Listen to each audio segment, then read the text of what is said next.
been handed down to us as the tools that protect Britain from malaise, from extremism and from decline. And this is important because the case against the Prime Minister is that he has abused those tools. That's the case against him, that he's used them to protect himself rather than our democracy, that he's turned them against all that they are supposed to support. And members opposite know that the Prime Minister has stood before this House and said things that are not true, safe in the knowledge that he will not be accused of lying, because he can't be. He stood at the dispatch box and point-blank denied rule-breaking took place, when it did. Yeah.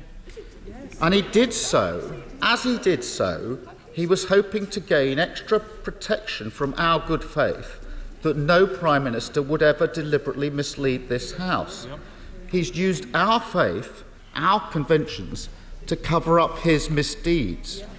Because, I'll just finish this point, because after months of denials, of absurd claims that all the rules were followed, of feigned outrage at his staff discussing rule breaking, yep, we now know the law was broken. Yep. We know the Prime Minister himself broke the law. Yep. And we know that he faces the possibility of being found to have broken it again and again and again. Because the police investigation is ongoing, we don't need to make final judgment on the Prime Minister's contempt of Parliament today. When the time comes, the Prime Minister will be able to make his case. He can put his defence, of course he can. He can make his case that his repeated misleading of Parliament was inadvertent as his defence, that he didn't understand the rules that he himself wrote. He can make that defence. That his advisers at the heart of Downing Street either didn't understand the rules either or misled him when they assured him that they were followed at all times, or that he thought he was at a work event even while the empty bottles piled up. He can make those defences. He can make those defences when the time comes. But, Mr. Speaker, I will interest a minute. We already know he has a case to answer. The Prime Minister said no rules were broken, but over 50 fines for breaching the rules and the law have now been issued, including to the Prime Minister. And anybody who denies that simple fact has their head in the sand or has given up any interest in the truth, given up interest in the traditions of our nation in order to prop up a law-breaking Prime Minister. Now, the motion today would refer the matter to the Committee for Privileges, a committee that has a government majority. So no one can say the Prime Minister is not being judged by his peers. The committee would only investigate the Prime Minister for contempt once the police have concluded their investigation. So no one can say there is prejudice to the rest of the inquiry. And, of course, any findings the committee comes to, any sanctions they might propose, would then come back before this House as a whole, so no one can say it's too soon for the House to decide. It is a system of self-governance, and it should be, because with the great privilege that comes with sitting in this place comes the great responsibility to protect the conventions that underpin our democracy. I will give way. I'm grateful to the Honourable Member for giving way. On conventions, does he also agree that language is equally important, and therefore would he take this opportunity to distance himself from the Honourable Member who spoke earlier on, who said that he wanted to lynch another Honourable Member, or the Honourable Member who sat right next to him, who called members on this side Tory scum? He should distance himself from them. Well, he wanted him to be cancelled. That's a shame. I actually thought we were having a reasonably serious debate. Mr. Speaker. Mr. Speaker. Order.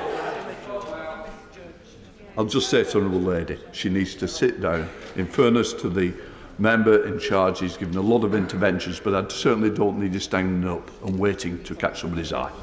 Keir Starmer. Mr. Speaker, if this just descends into a shouting match, we lose the principle which is there to defend all of us, including all the members opposite.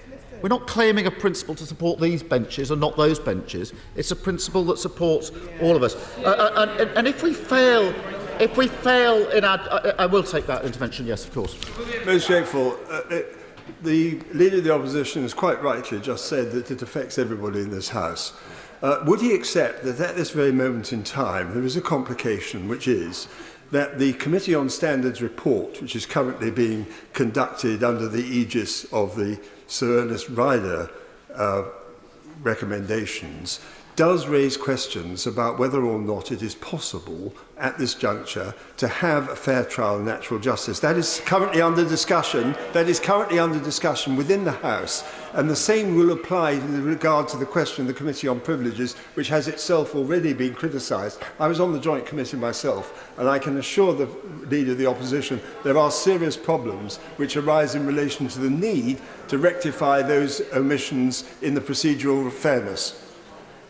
I'm grateful for that intervention, and I've heard the case he puts on natural justice now a number of times, and of course he has every right to make that case. I disagree, but that's the point of the debates we have. But that debate about natural justice or due process doesn't need to hold up this process. This motion can pass today, should pass today, and frankly everybody should support it passing today to uphold the principles. And I don't think that there is a discussion about natural justice, an interesting debate. We will take different views on this, but that doesn't need to hold up this process. I will give way and then I'll make some more progress. I'm grateful to the Right Honourable Jane for giving way, and he's quite correct to prosecute the case on the basis of principle. But there is still in the order paper, even if the government is not going to move it now, an amendment which would indicate that not everybody in this House shares his view about the importance of these principles. So does he share my view that at the conclusion of this debate there should be a division so that we know where every single member of this House stands in relation to this principle? Because at a time like this, on an issue like this, there should be no hiding place for anyone.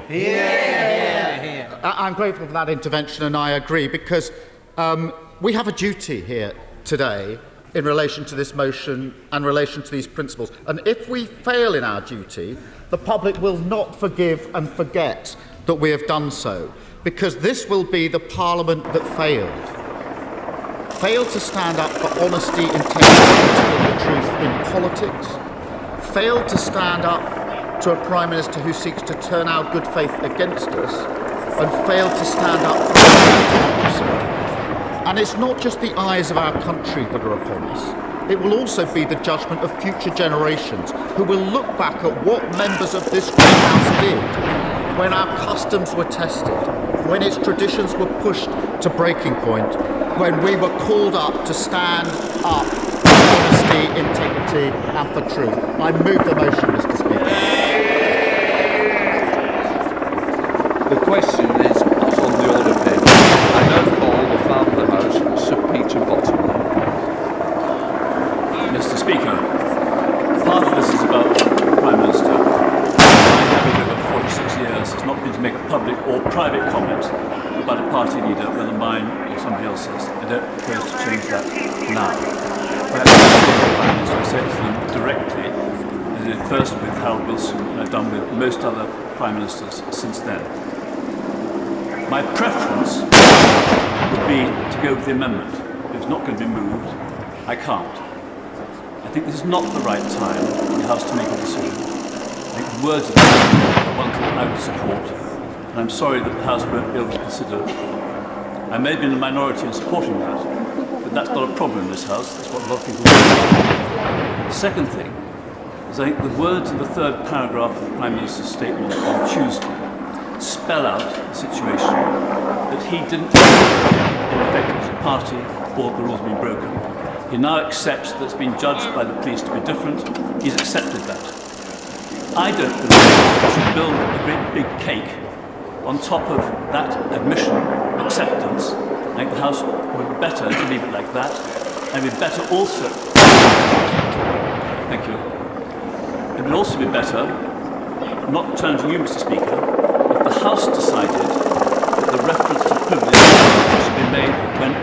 information is available from the Cabinet Office report and from the results of the police investigation.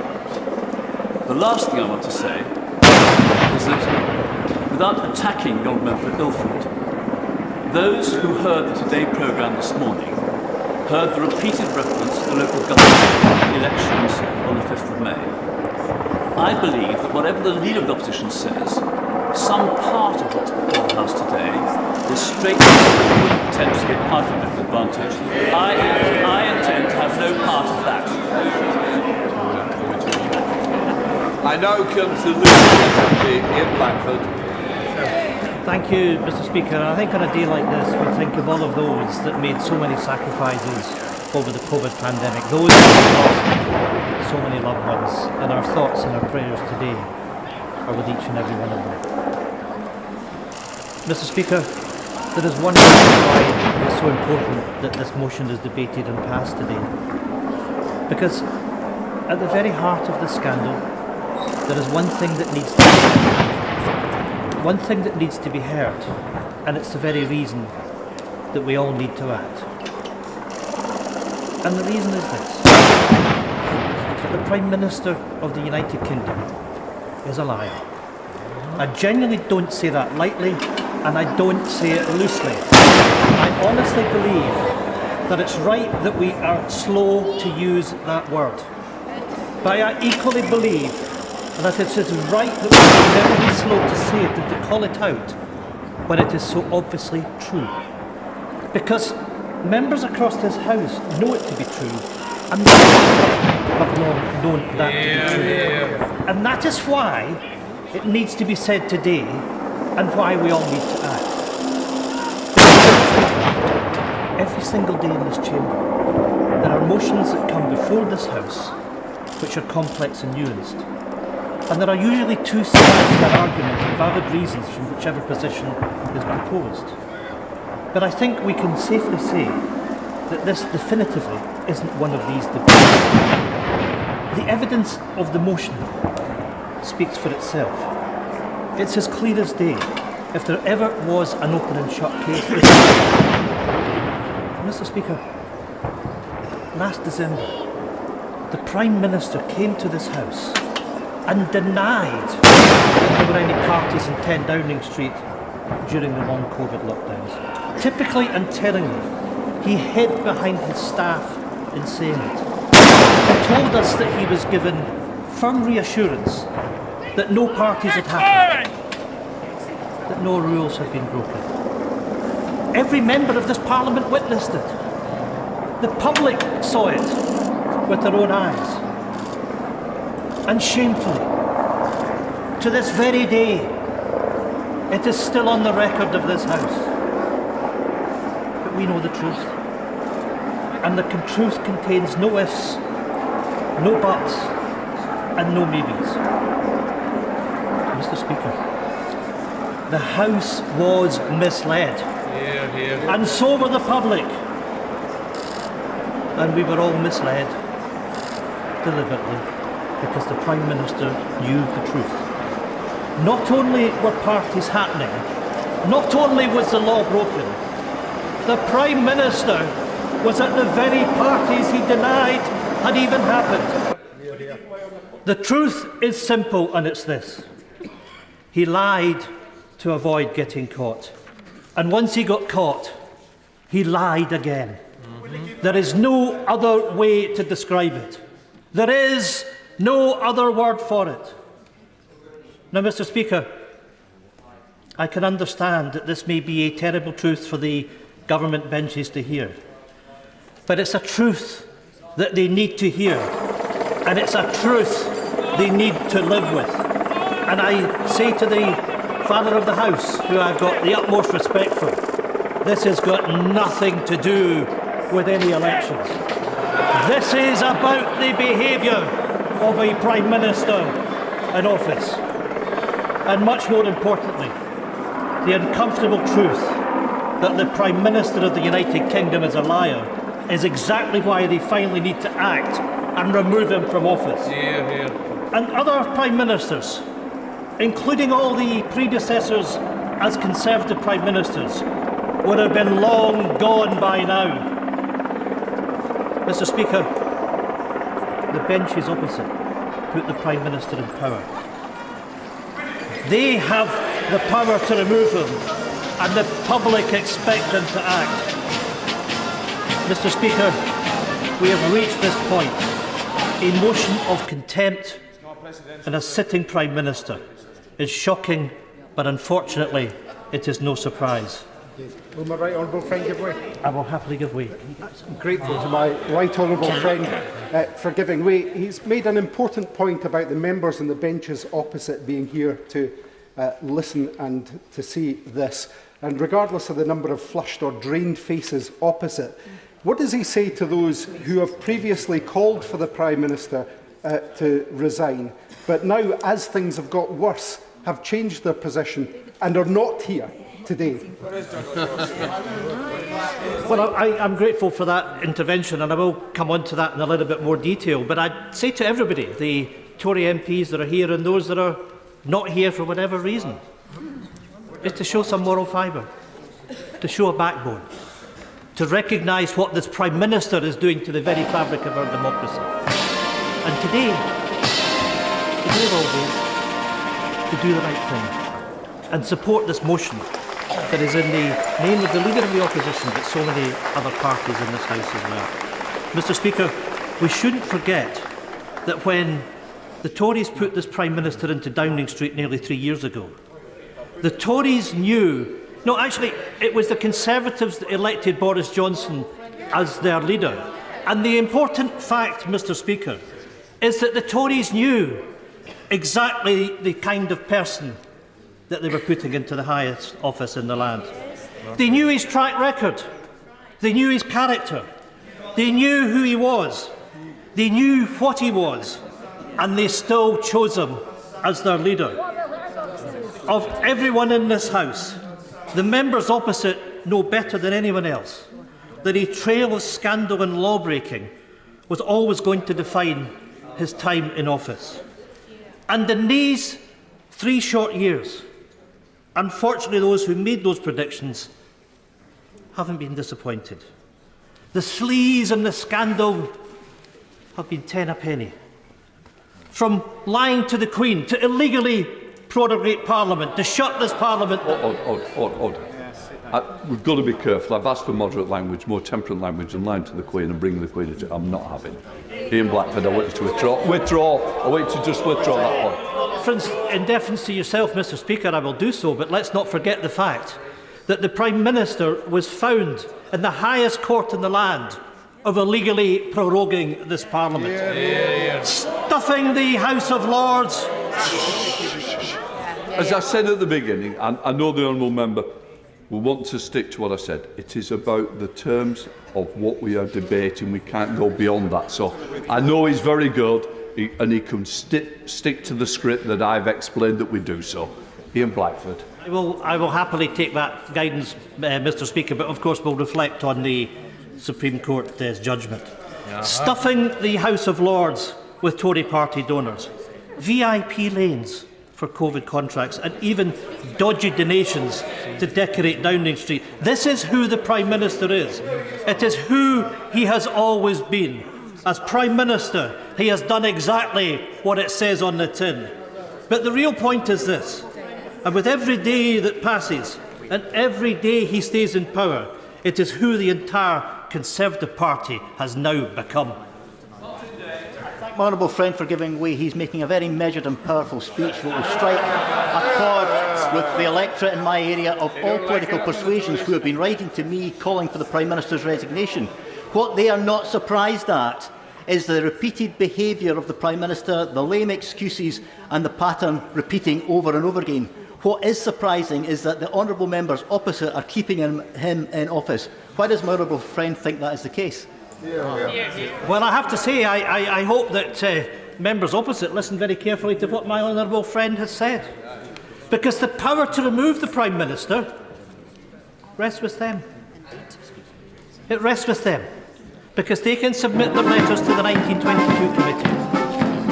They can recognise the damage that this Prime Minister is causing to the fabric of our democracy, and yes, to the integrity, and honesty and the decency of of this House. It is just, well, you know, here we go. Once again, the Conservatives want us to sit down and shut up. They don't wish to hear the voices of us that are here to represent our constituents, and quite frankly, are appalled at the way that the Prime Minister has laughed at the people of these isles with his behaviour over COVID. So, if members vote down this motion, not only are they endorsing all those scandals and all that sleaze, they are handing the Prime Minister a blank cheque to do it over again, and I would be surprised if the honourable gentleman opposite me would accept the scandals, the sleaze, the corruption, and is prepared to give the Prime Minister a blank cheque. Because I don't want to. If he wants to do that, he can rise and he can explain. Mr. Speaker, of course he's right to be surprised, because of course I'm appalled, and that's why I was encouraging him to sit down, because if he would just let us speak, he might advance his own cause. Some of us actually are extremely disappointed, but I will just say while I've got the floor, he, I think, heard what I said on Tuesday. He's a brother in Christ. Does he not believe in redemption? I believe, Mr. Speaker, in truth and justice. And I believe that when a Prime Minister has misled the House, that he should face the appropriate sanctions. Mr. Speaker, I know you understand that I couldn't... My honourable argument, but the gentleman opposite talks about a contrite position. Does he not agree when the Conservative Party at prayer attacks the very foundations of the Church of England, we should be taking no lectures from them on being contrite or reconciled sinners? I have to say, we've had the usual deflection from the Prime Minister over the course of the last few days. And to see the Archbishop of Canterbury being traduced Listen to them. the way that he was, The established church. by the Prime Minister, the established church of their England. nation, to be traduced in such a way, my goodness, how utterly shameful. One more time and then I'll make some comments. Thank the honourable gentleman for giving way. And on the issue of Christian forgiveness, I wonder if it's worth pointing out to the House that before you can have Christian forgiveness, you first must have confession and contrition, neither of which we've seen from the Prime Minister. Well, of course, how we get confession from a Prime Minister that denies everything, I just don't know. Mr. Speaker, I know you understand that I couldn't let this motion pass without a special word for the spineless Scottish Tories. Because in fairness, the Scottish Tory leader is probably the only person in the Conservative Party who finds himself in a deeper hole than the Prime Minister. In fact, he's so far down that political hole that he obviously found it impossible to dig his way out and make it down to London to vote his boss out tonight. Now, I know and understand that plenty of people back home are looking forward to the Scottish Tories being given a straight red in the council elections in a few weeks. For most people,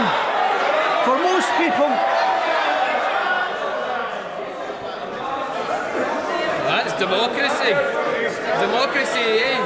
There we go again, and I hope the people in Scotland are watching this, because what we see are the Conservatives trying to shout down parliamentarians in this House. That's what's happening, Mr. Speaker.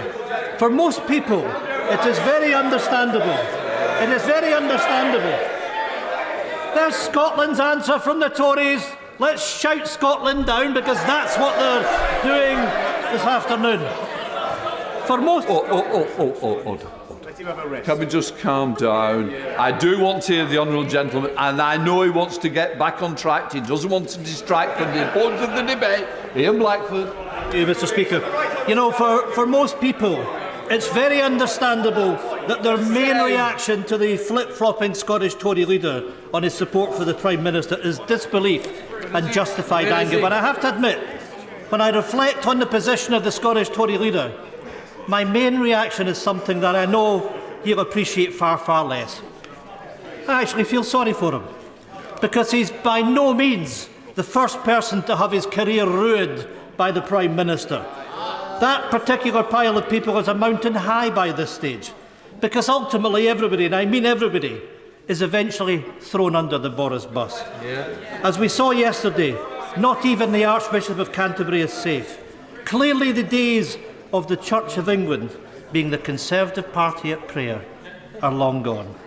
The Prime Minister's party are obviously praying to another god these days, though no doubt even that won't guarantee their salvation. But in all seriousness, Mr. Speaker, that unjustified attack on the Archbishop gives another toxic insight into the thinking and methodology of the Prime Minister. Because his modus operandi is very simple, and it's this. When he finds himself under political pressure, finds someone else to blame, anyone else, just as long as he never takes responsibility himself. Because nothing and nobody else matters. The only thing that does matter is that this Prime Minister will stop at nothing to save his own skin. That is why members opposite should not save him today. Think about it. He wouldn't even lift his finger to help them. So if they have any self-respect, they need to ask themselves, why should they even be contemplating walking through the lobbies for him? Mr. Speaker, let me end on this point. It might surprise members that as a party that is so unapologetically seeking out of this very institution and out of this Parliament, I actually do care how it acts, how it operates, and the values that it holds. And I care deeply for this reason, because today's motion isn't just about this Parliament or this place. We should all know by now that democracy and decency are under assault the world over. And Mr. Speaker, if we fail to defend these values in every single institution we are part of, these values will decay and decline. It was George Orwell who famously said that political chaos is connected with the decay of language. And I know that people are deeply fearful about just how real that prophecy has felt in the last few years. Because when language decays, so does the truth, and so does trust in our politics.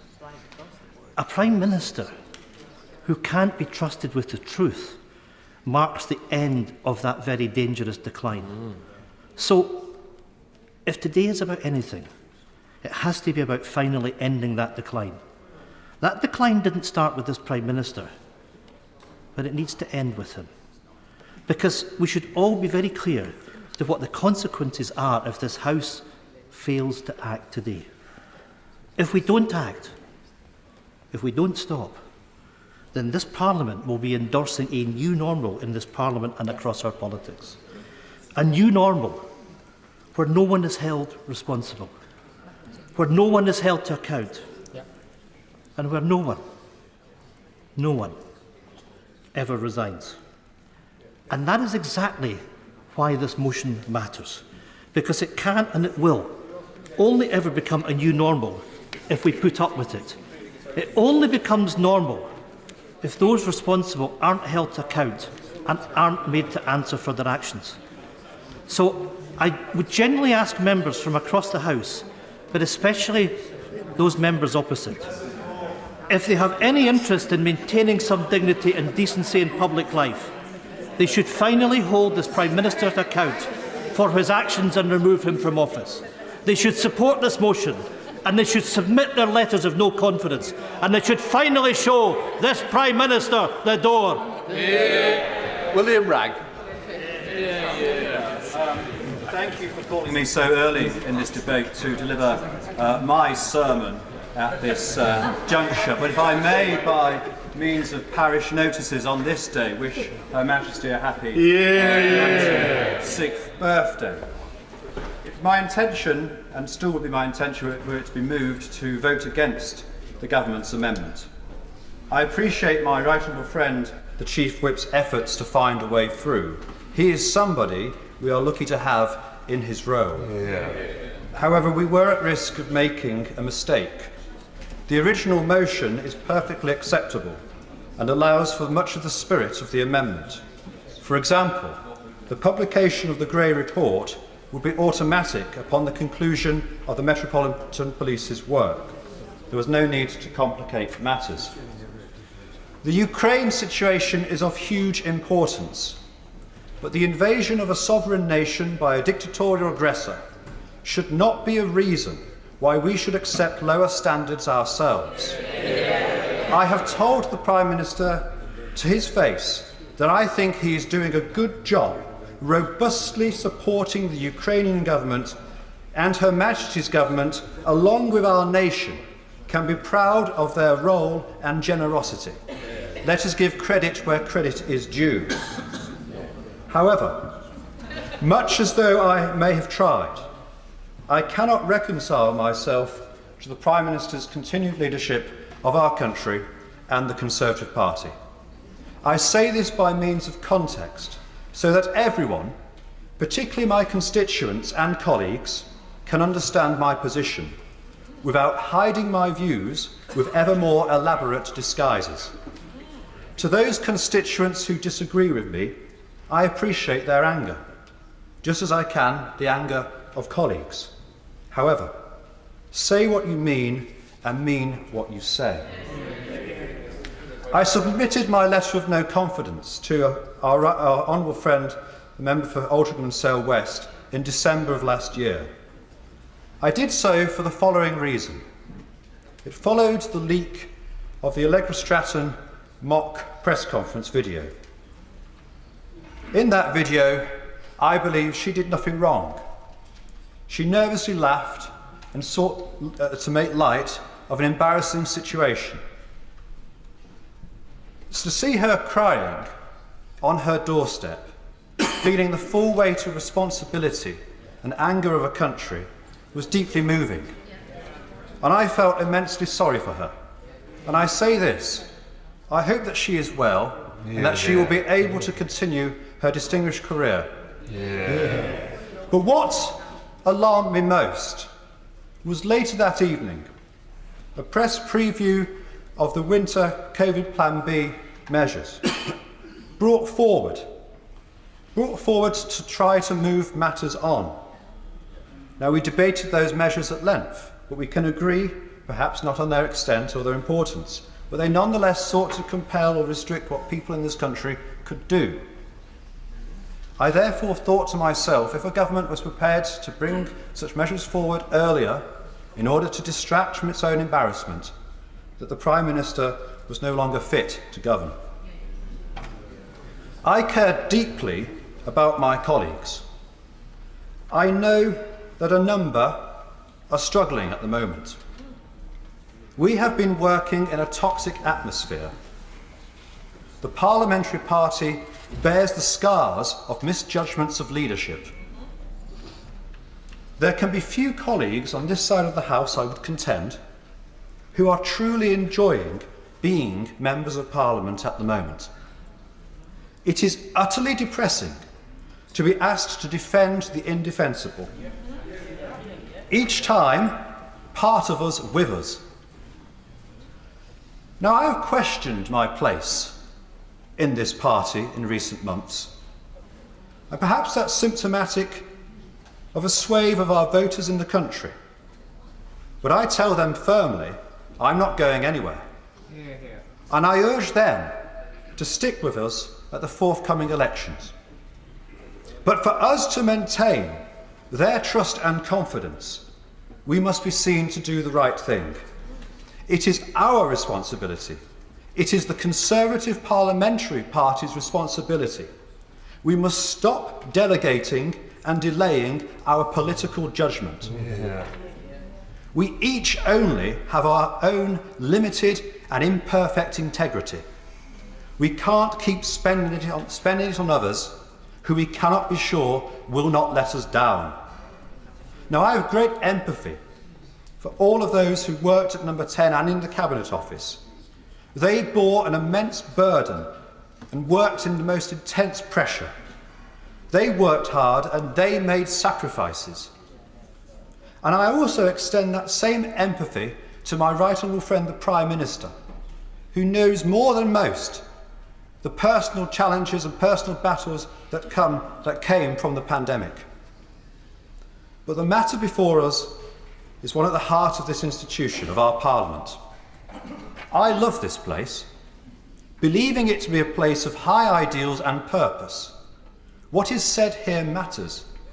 Quite apart from the Facebook clips about roundabouts and drains in our constituencies, or indeed the confected anger to wind people up, it should be a place venerated by those of us given the singular honour of being sent here.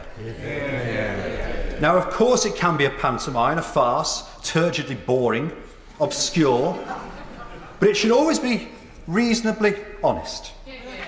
And it is for that, I hope not naive principle, that I cannot support the amendment, and I will vote for the main motion.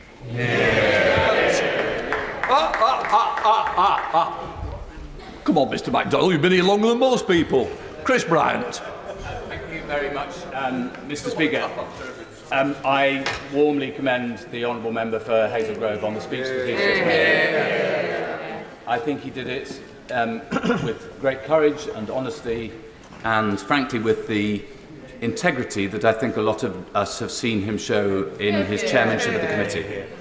And I think that this House knows that select committees and the chairing of select committees is not always easy, because quite often people come to select committee meetings with fixed views. They're not all that interested in the evidence that is presented to them. And they resolutely hold the same view afterwards that they held at the beginning of the meeting, even though everything has been proved to be quite the opposite of what they thought. But I know from those who sit on his committee that he listens to the evidence, and he is a very good parliamentarian as chair of the committee. I thought it all got a bit religious earlier, and I felt I was back at theological college. Being the only person, I think, in the House who can actually pronounce absolution on anybody, I thought I was suddenly going to get a new job. But can I just start by saying I want to warmly also commend the work that the Chief Whip has done this week, because I think he has got us today into a much better place than the House would have been if he hadn't made the decisions that he, doubtless advised by others, has made today. I had not expected to speak in this debate. I'll be very straight with the House, if you see what I mean, which is that it is sometimes very difficult being chair of the Committee on Standards and Privileges, because you get asked to comment on literally every single member of the House at some point. I am absolutely scrupulous in making sure that I never comment in public or in private on anything that might possibly come to either of the committees. I didn't think this matter would come to the Privileges Committee, which is why I commented on it. And consequently, I think it's quite right that I recused myself. I will not take part in the deliberations of the committee on this matter if the motion goes through in any shape or form. I think I could have done it fairly. I chaired the Standards Committee when we had the Prime Minister before us on a different matter, and we found that we disagreed with the Commission, and we found in the Prime Minister's favour. But I understand that the House needs to know absolutely for certain that the process will be fair. And so, in a strange way, that means I can actually say something today. All right.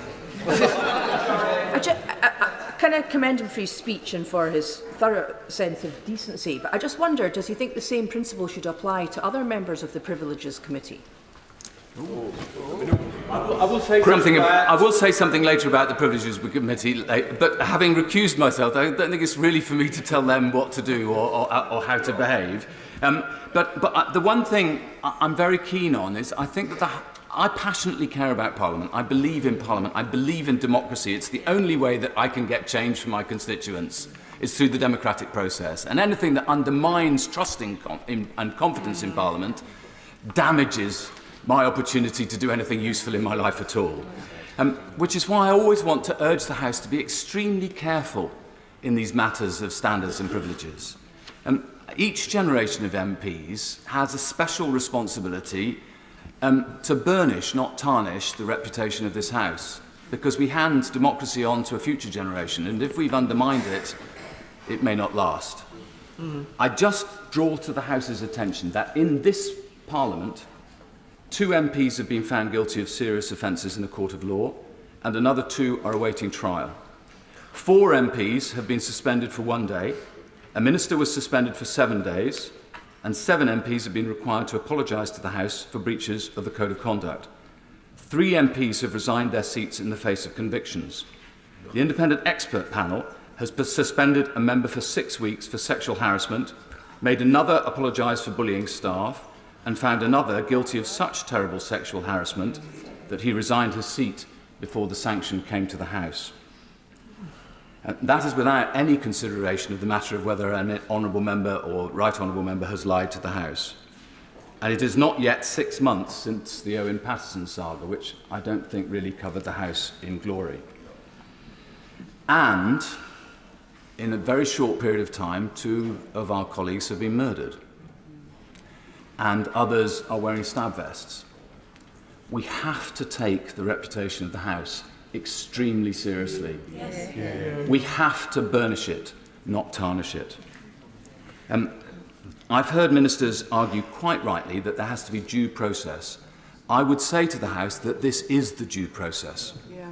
It always has been the due process. When there's been a claim that either a member of the public or a member of the House might have committed a contempt of Parliament by lying to the House or breaching the confidentiality around a select committee report or whatever, the standard process is that it's sent to the Committee of Privileges, or as it used to be, the Committee of Standards and Privileges, and before that, the Committee of Privileges.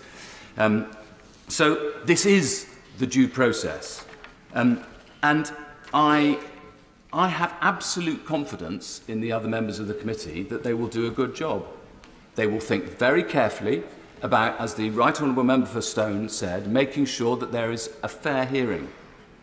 Because the Court of Public Opinion isn't very good at providing a fair hearing, I find. The House should do a great deal better than the Court of Public Opinion.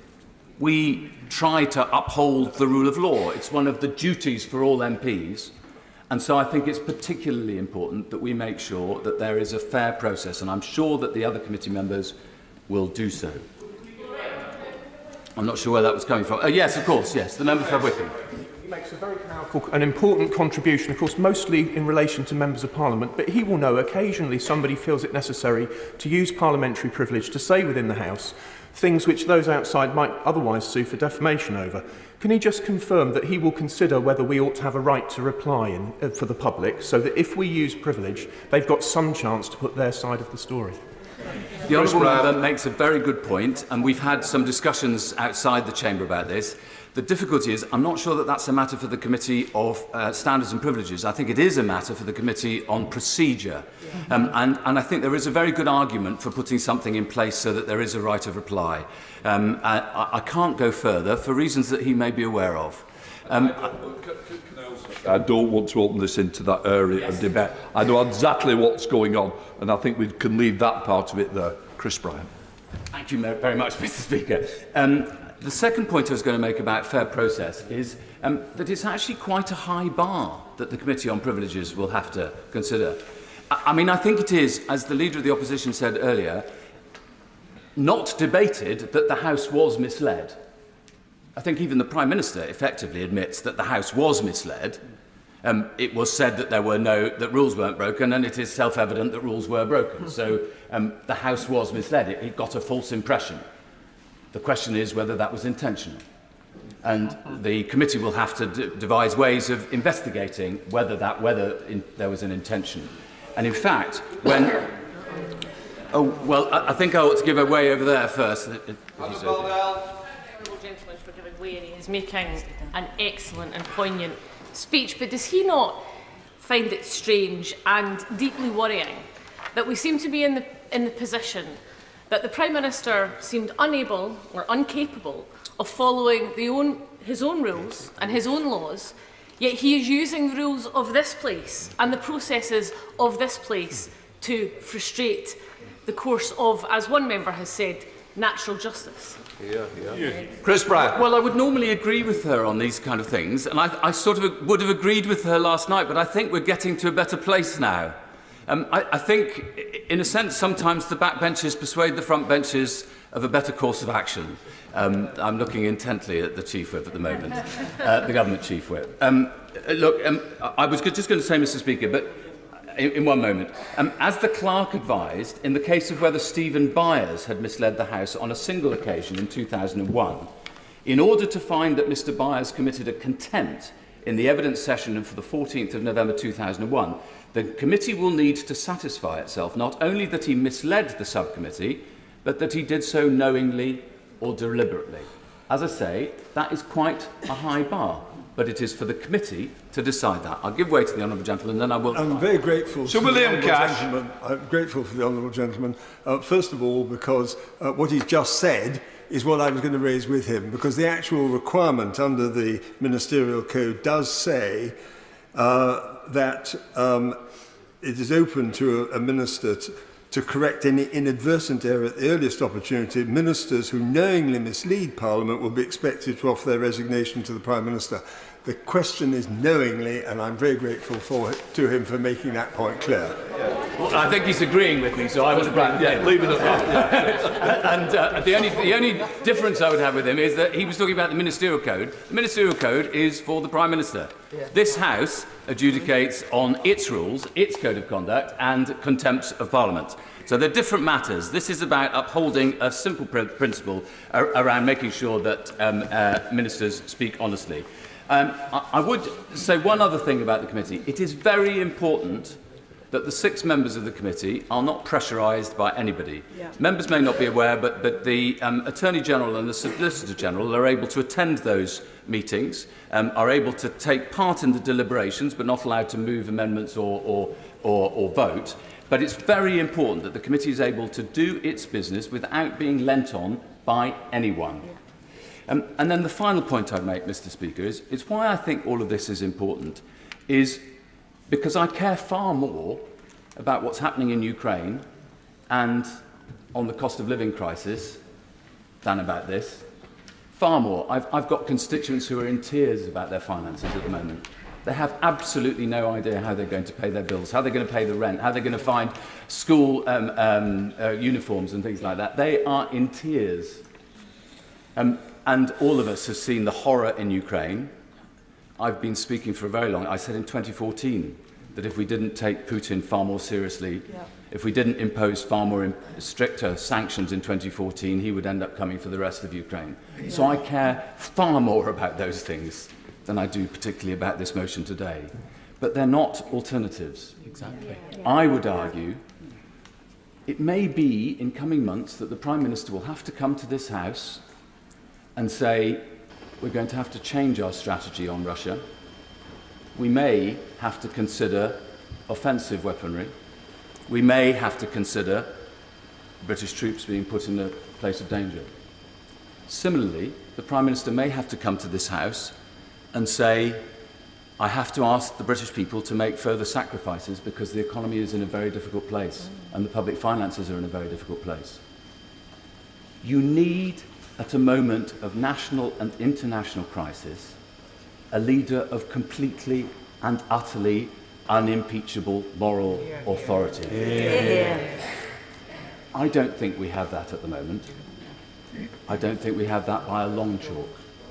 But that's why these two things are intimately connected and not separate. It's why I believe this must be referred to the Committee on Privileges. Thank you, Mr. Speaker. And can I say I appreciate and respect the seriousness of tone that the Right Honourable Member, the Chair of the Privileges Committee, just brought to the debate. I respect the work that he does as Chair of the Committee, and I respect the work of the other members of the Committee too.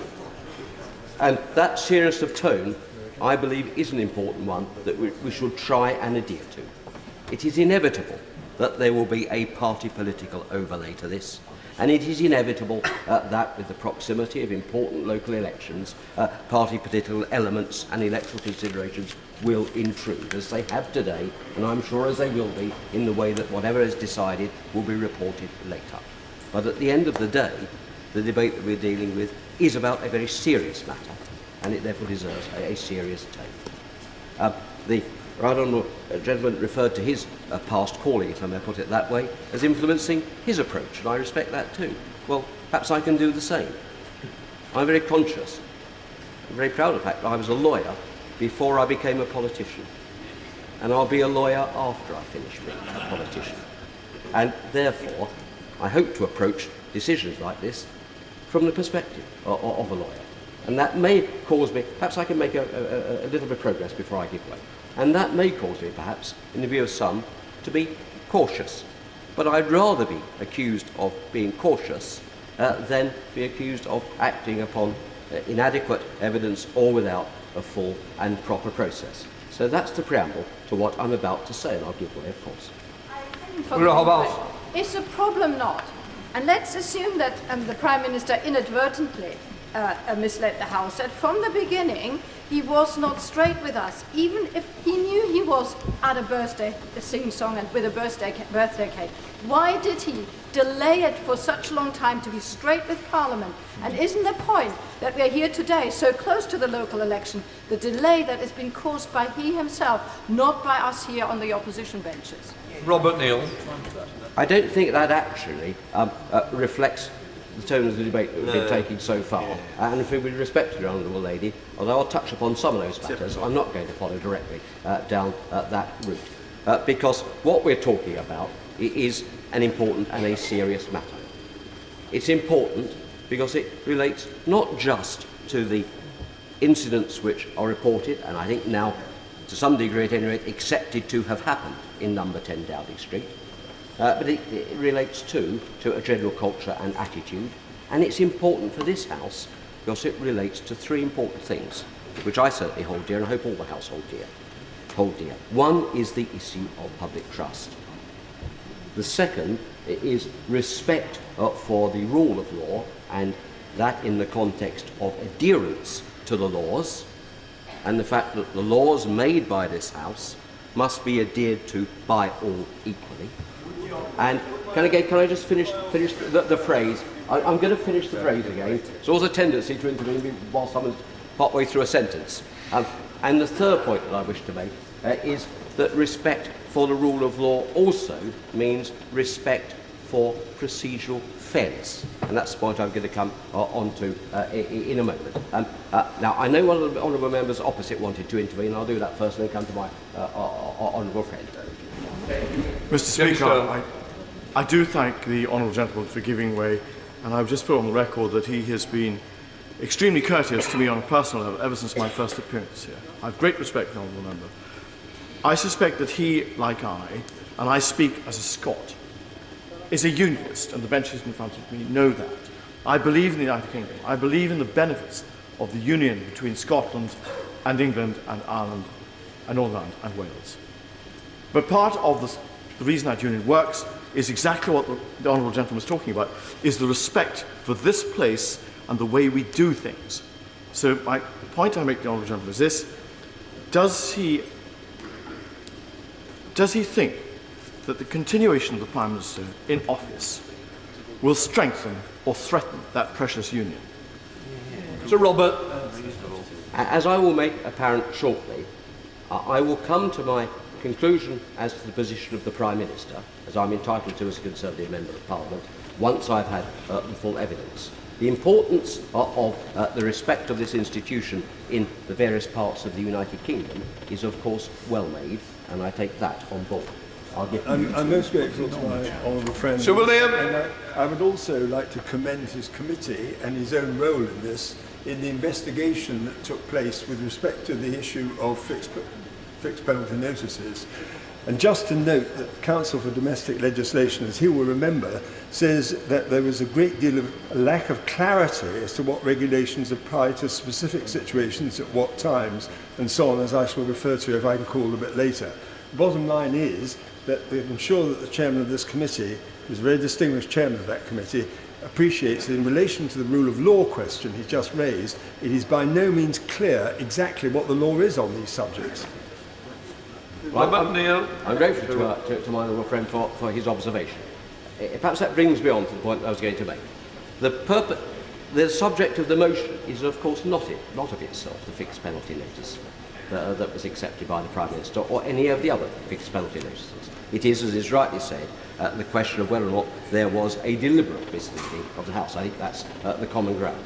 Of course, the fixed penalty notices are part of the factual background that give rise to that, and he is quite right to say that the Justice Committee was critical of the fixed penalty regime that was brought in on a number of counts. and in particular the confusion that existed in many people's minds, ordinary individuals whose cases would never be the subject of any comment in this House or in the media, of the distinction or non-distinction sometimes between guidance and law. And we were critical of that, and we were critical also of the use of fixed penalty notices for what were specifically described, and I think it is worth putting on the record, as criminal offences. Because I did take the trouble to look again at the regulations. And the original 2000 regulations, which were then amended shortly before the incident in which we were concerned, specifically are set out in terms that a failure to comply with a restriction under the regulations creates an offence. And the word offence is specifically used in the regulation. So we should not minimise that.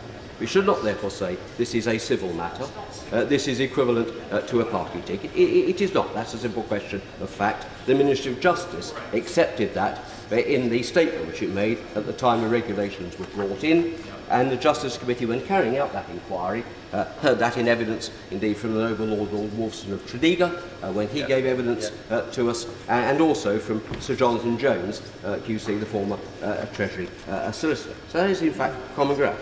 I'll equally accept, and I'm sure anyone else with experience in legal matters would, that within the range of fixed penalties, a fixed penalty notice of £50 is at the lowest end, pretty much at the lower end of the scale of the fixed penalty notices that are available.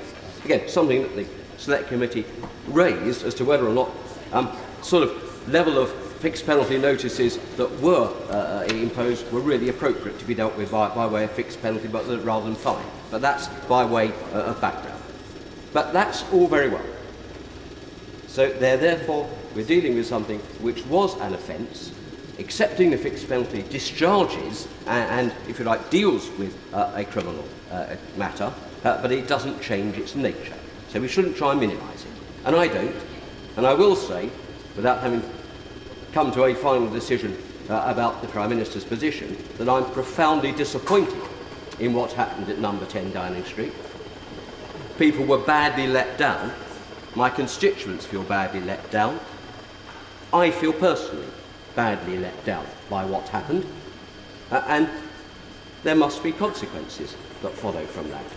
Now, what the consequence is, I think anyone would accept in fairness, depends upon an ultimate assessment of the measure of culpability. And that's why I would prefer, both in making my own personal decision and ultimately in the House making a decision, to wait until we have the full evidence and information before us. And that's why, had the amendment been tabled in the government's name been made, I would happily have voted for it, because I do think that full evidence includes not just the conclusion of the police investigations and nuisance or otherwise of any other fixed penalty notices, but also the content of the Sugro report. Because as anyone appreciate, the Sugro report is very likely to include material which gives background and context which goes beyond the strict requirements of what is factually the statement of facts, if you like, that go with a fixed penalty notice. So that's why it's important to have that. I've been very generous with my time, and many want to speak, but I will give way to my right honourable friend. I'm very grateful to my honourable and learned friend for giving way. Does he therefore appreciate that what he's just said about the Sugro report explains why some of us at least have been asking time and time again for it to be published in full, unredacted, immediately? Yes, and I agree with him in that respect. I think it was unfortunate, I say no more than that the way the investigation by the police has been handled, and I say no more than that, has led to a delay which may not have been needed in terms of prejudicing any ongoing investigations. So, as a matter of fact, I believe it should be published in full at the earliest possible opportunity now. I certainly agree with him on that point. Now, I'll give way to the Honourable Lady and then I'll move on to my next point. Mr. Jardine. Thank you very much to the Honourable Member for giving way, and he's making a very sound legal argument, and I acknowledge where he's coming from. But would he agree with me that in politics, as in life, very often there comes a point in an issue where one needs one's closest friends, one's strongest allies, one's wisest counsel to put a hand on the shoulder and say, enough. What you're doing now is going too far. It's damaging yourself, in this case your party, and potentially the country. Stop. That is what is in the best interest. Would the honourable member agree with me? A speech and an intervention, and I simply say this: I will speak for myself and the advice that I give to my friends, and that which I say to my constituents and to this chamber. As I made it clear, I would have preferred that we had the Sue Gray report as well as all other material before we took a decision on reference to the committee. But I would not stand in the way of this motion unamended, because matters of important public interest arise. I personally will withhold my final decision until I do have all of that material.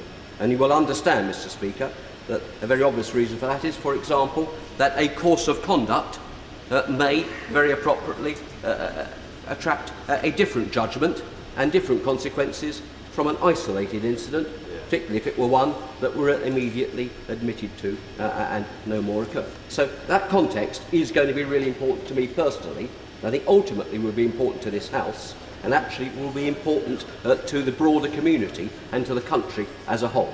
So that's my word of caution. That's why I would have supported the amendment, and I understand and appreciate the spirit in which the Treasury bench brought it forward.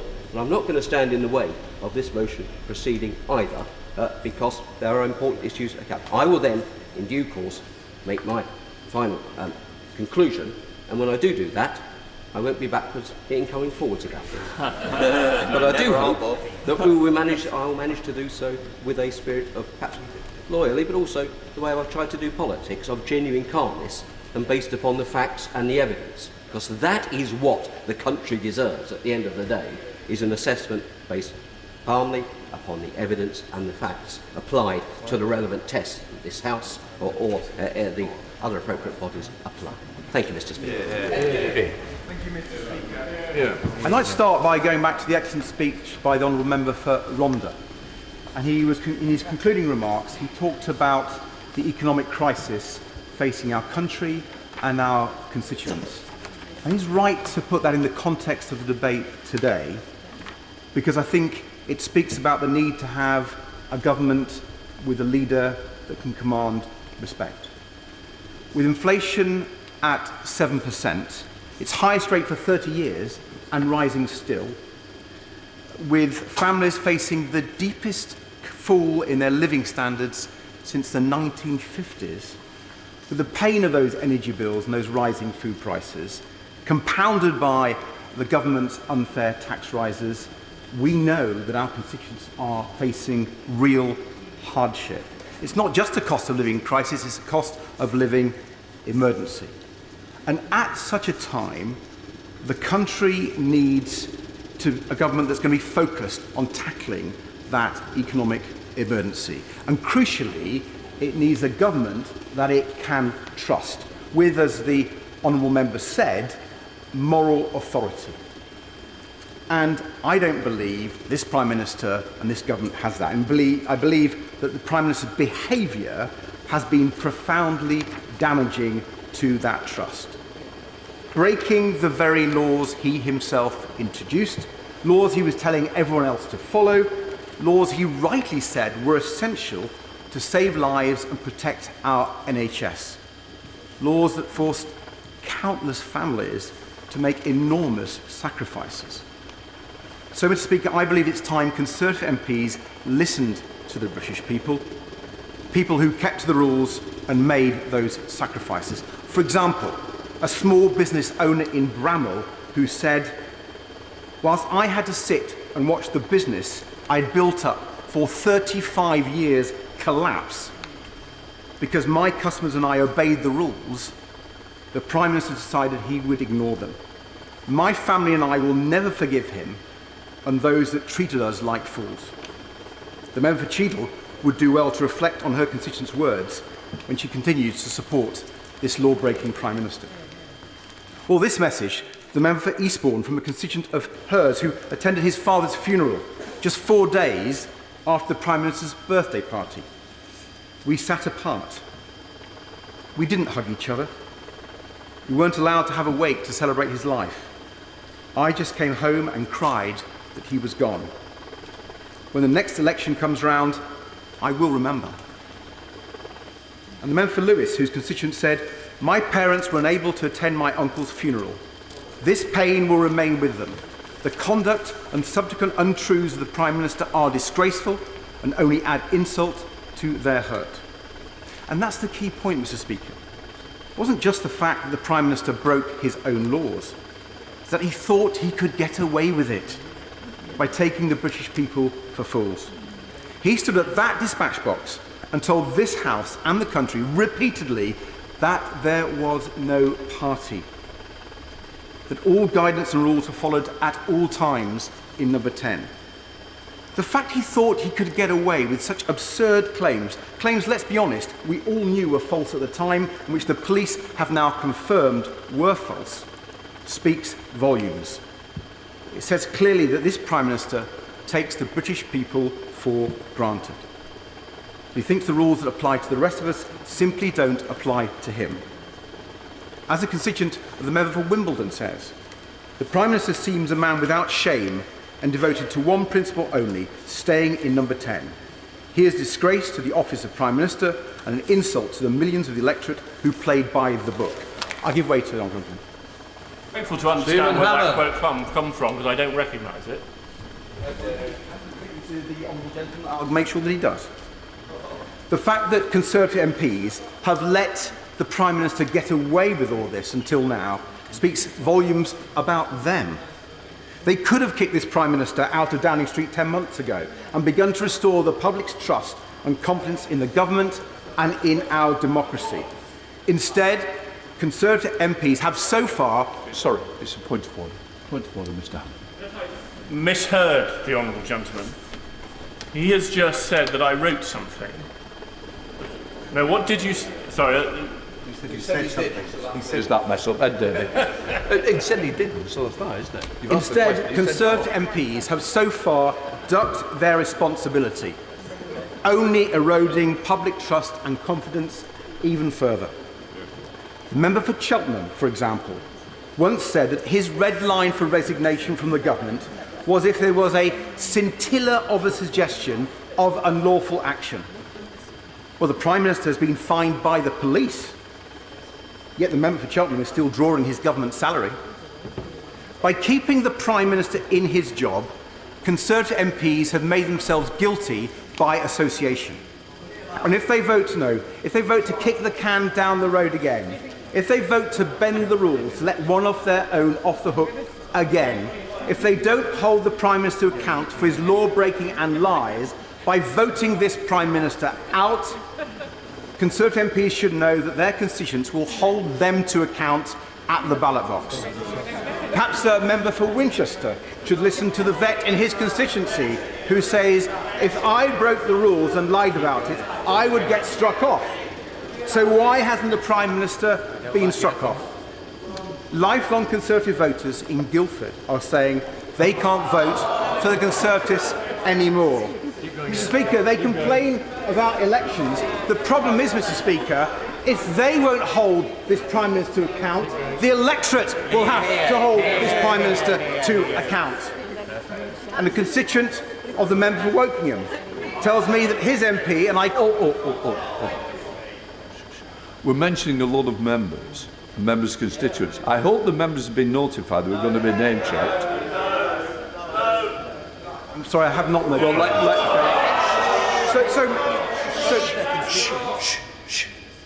So what I would say is, can we now, if you're not going, I suggest that we don't name any more unless the members are aware of it. And in fairness, I think it's only fair in future we do that.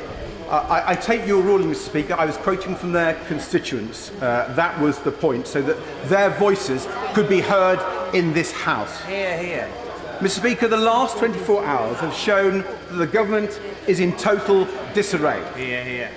Conservative MPs are clearly too ashamed to back the Prime Minister, but still too complicit to sack him. The people each of us represent know the truth. They know the Prime Minister deliberately misled them and deliberately misled this House. It is an insult to their constituents, especially bereaved families in their seats. And it will be another Conservative stain on our democracy. If Conservative members fail to sack this Prime Minister, they will leave the British people no choice. And when it comes to the council elections on the 5th of May, let alone the next general election, it will become the patriotic duty of every voter to send this Conservative government a message that enough is enough by voting against them. Mr. Speaker, this Prime Minister has held this House and the whole country in contempt for far too long. Now it must be this House's turn to hold him in contempt. Was Ellen? You all right? The whole House can now see that this matter has moved far, far beyond law into matters of deep politics and fundamental values. And I think as we consider both the motion and the issue at hand, every last member of this House might remember some very, very old wisdom. That actually, if any of us says that we never fall short, that we never break a rule, that we never harm someone else, if anyone ever says that, then I'm afraid they deceive themselves and truth is not within them. So I am very grateful that we live in a society with the possibility of redemption, the possibility of mercy, the possibility that when somebody fulsomely apologises in a spirit of humility going on for some hours, that there is a possibility of redemption. And that, of course, is not to excuse what has been done. That is not to defend it. That is not to condone it. It's not in any way to say that what went on was okay. It would be to accept that it was wrong and nevertheless to forgive. And forgiveness is difficult. No one should pretend otherwise. Now, well, I think she's going to enjoy the rest of my speech, but I will give way to her for a moment. I thank him for giving way.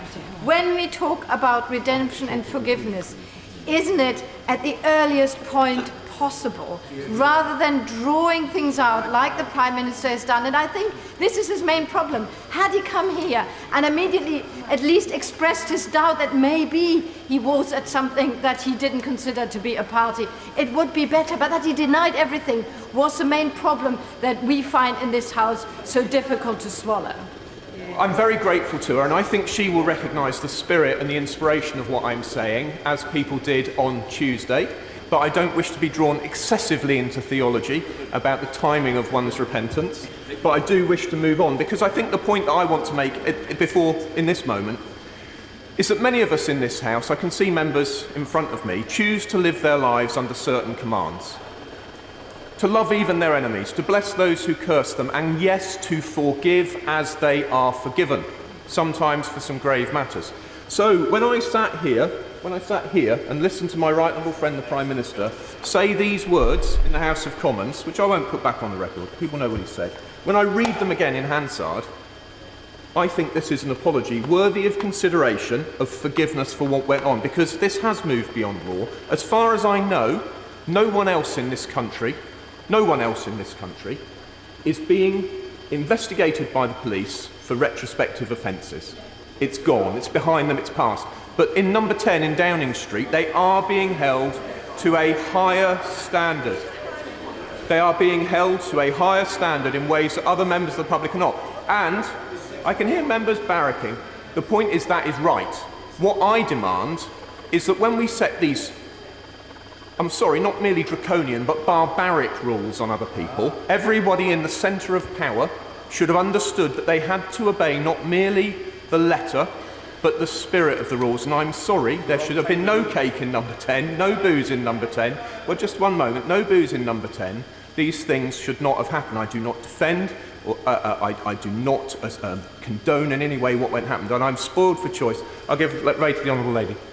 Thank the member for giving way, and I am mesmerised by his psychic powers if he does not understand that all offences are retrospective unless he knows someone's going to commit an offence. But does not agree with me that to forgive, to err is human, to forgive is divine, to repeatedly transgress, as this report already shows us, is something else. And isn't it important that we have this inquiry now to understand whether that has happened and whether there has been a repeated offence against the House. Because in the last year, half of the public have lost even what little trust they had in politicians. The longer this goes on, the more repetition there is, all of us are besmirched. Isn't it right, in that spirit of forgiveness and redemption, that we are all given the opportunity for salvation? Not for the first time, Madam Deputy Speaker. The Honourable Lady tempts me to give her references, and I would encourage her on the point of repeated offences and forgiveness to look at Romans 7. But the point, she does also invite me to clarify what I said. Of course, all offences are retrospective. The point I'm making is that, the police are treating Downing Street staff especially harshly in a way that the rest of the public are not being treated. Well, if the gentleman wants to say it's not true, I'll take his intervention. People up and down this country who've received fines way beyond the measure they're imposing in Downing Street. He's got to get his facts straight before he stands up and says they've been treated more harshly. That is simply not accurate. Of course, people up and down the country have been fined and punished and all the rest of it, and he knows perfectly well that I've stood here and complained about those things far more than he has, or anybody over on that side. He knows that perfectly well. The point I'm making is that the police are going back some months to offences committed some time ago in a way that they're not for other people, and I think that is accurate, and I think my honourable friend the Minister was nodding along earlier, and indeed she nods again. So in order to move on, when I sat here and listened to these words, I was deeply moved. For all that I have said, if he broke the law or acquiesced in breaking the law, if he lied at the dispatch box, he must go. I still felt moved to forgive. But I want to be honest to the House and to my voters that spirit of earnest willingness to forgive lasted about 90 seconds of the 1922 committee, which was its usual, I'm sorry to say, orgy of adulation, a great festival of bombast, and I'm afraid I cannot bear these things.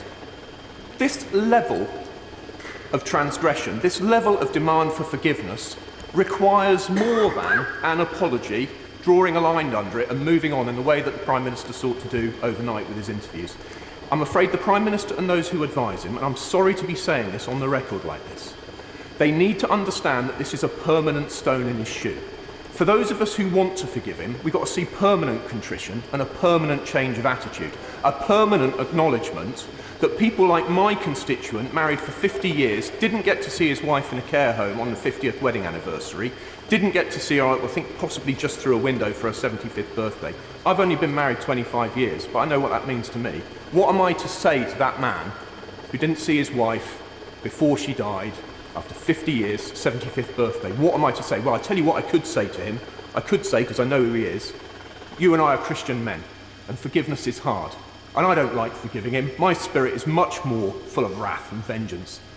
I feel much more Ezekiel 7:3 about this, and I'd invite anybody to look it up. I don't want to forgive him. I do not want to forgive our Prime Minister. The trouble is I like him. And the trouble is I helped him get where he is. I'll come back to that in a moment. And the problem is I am under a command to forgive. So the point I'm making is, and actually I'll talk about what the Right Honourable Gentleman Skye and Lochaber said. When I and others went out of our way not only to make him Prime Minister, but to do our bit, one case, my case, systematically to help get an 80-seat majority, we did not think that he was going to exhibit a meticulous grasp of tedious and boring, minute rules. Of course we didn't. But we did know he had two jobs. He had to get us out of the European Union, which he was fully committed to doing, and he had to defeat the radical leaders of the Labour Party, and he had to do it in an environment where everyone was exhausted, we were testing our constitution to destruction, and the very internal stability of the United Kingdom was at stake. And that's the job we gave him to do, and by goodness, he did do it. And for that I am thankful, and for that he will live with my thanks forever, and he will deserve to be lauded in the history books. But the problem I have now got, having watched what I would say is contrition, beautiful, marvellous contrition, isn't my sense of it, is it rather in a sense only lasted as long as it took to get out